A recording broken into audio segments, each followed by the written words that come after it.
India is an adventurous paradise. You head out for a holiday, which quickly turns into a survival situation.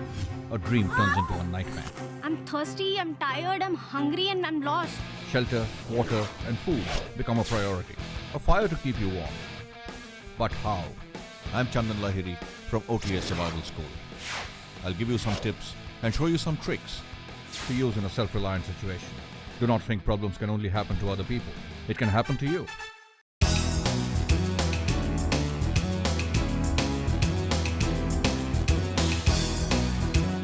Do you like adventure?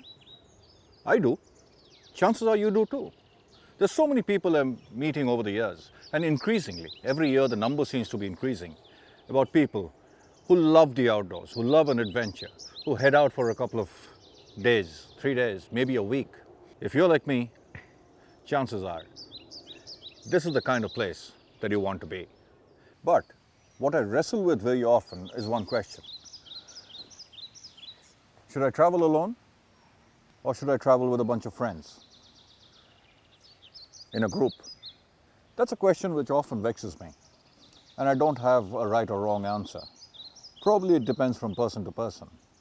And as for me, I would rather travel alone. I'm a bit of a loner. I like my space, I like my peace, and I can stop when I want to. I can do what I want, eat what I want. If I want to drink a particular kind of water, purified in a certain way, I'm free to do that. In the group, you get group dynamics. And group dynamics can become tricky in a stressful situation, particularly stress brought about in a survival situation. And there are members of the group who don't often think alike, and that brings about conflict. Group dynamics need to work cohesively together, and that's one reason why I prefer to be alone, because I don't want the additional stress and pressures of group dynamics gone bad. What are the advantages of traveling in a group? Shared responsibility is one major advantage when you're in a group. Somebody is setting up camp, somebody has gone to set snares, another person has gone to find water. So there are lots of advantages of being in a group. If you're alone, you need to do all those things yourself.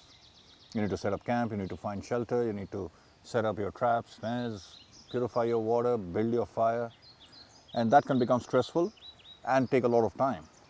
So if you're 3 people, 4 people, 6 people in a group, you can share those responsibilities when some people are doing certain things that they're more capable of doing or more adept at doing, while somebody else is doing something else. That's one major advantage.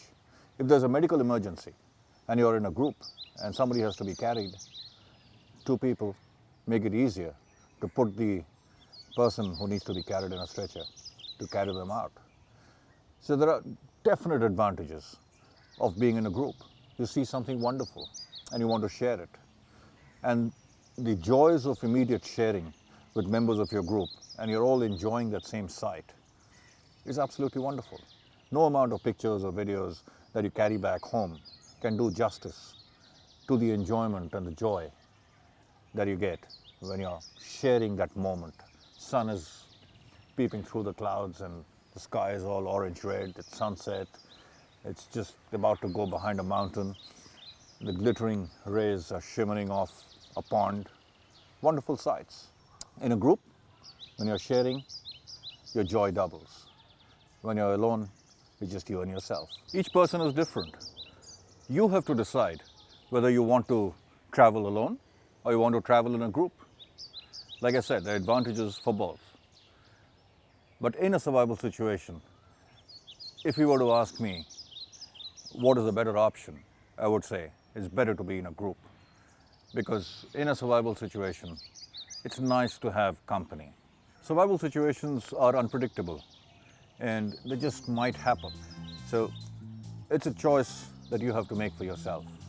And remember, it can happen to you. Learn to adapt, improvise, innovate, and overcome. To learn more tips and tricks, visit this site. I'm Chandan Lahiri, and I hope to see you soon at the OTA Survival School. Leave nothing but footprints. Bring back nothing but memories.